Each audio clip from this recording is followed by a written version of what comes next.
fractions are nice because they look scary, but they're actually very easy to handle. Now, when you look at that, you've got all these x's and numbers, and the secret is you look at the top and you look at the bottom and you look at them separately. So I'm just going to look at that top and I'm going to say, I know that I've got to factorise it. Well, the 7 and 14 jump out, so I can definitely take out 7 as a common factor, but I've got an x squared and an x, so I can take out an x. It's a fairly easy factorisation that, you know, someone in grade 7 would probably be working on, just taking out a common factor there.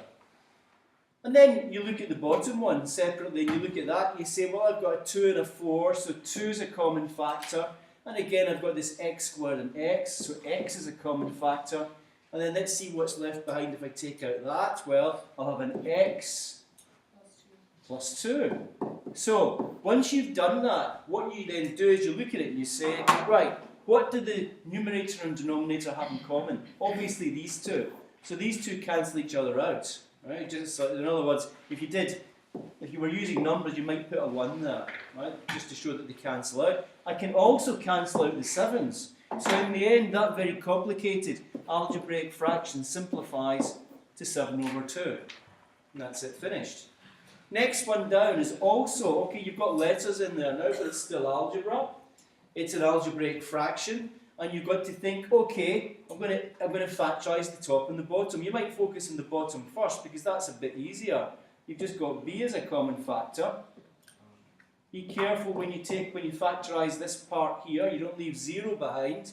You leave a minus 1 behind. And then you think, right, done it. And of course, this is the bit where lots of people look at these problems and say, right, I'm stuck. I can't do anything with this one here.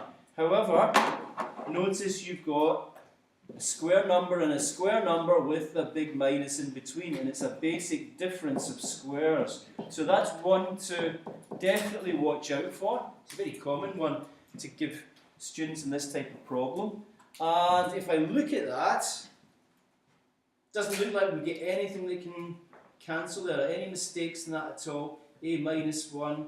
I don't think there's anything that we can do. So in actual fact, this one doesn't have any common factors in the top and the bottom, and there's nothing that I can really do there. I can't do anything with that.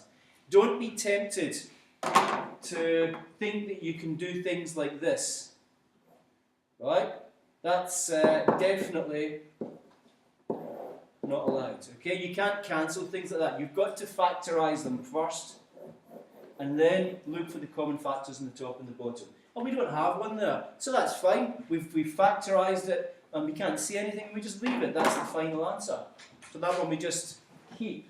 Now, the next one we've got coming down, very last one, we have to factorise. Again, we concentrate on the top and the bottom. So we come to this one, and I'm going to focus on the top one first. Now, by this stage, you've all been doing factorisations. So I'm not going to go into this in detail, I'm just looking for two numbers that multiply to give 12 and add to give 7. Well, that's one of these ones you start to memorise. I'm straight in there, it's factorised. Okay, this one on the bottom, it's got negatives.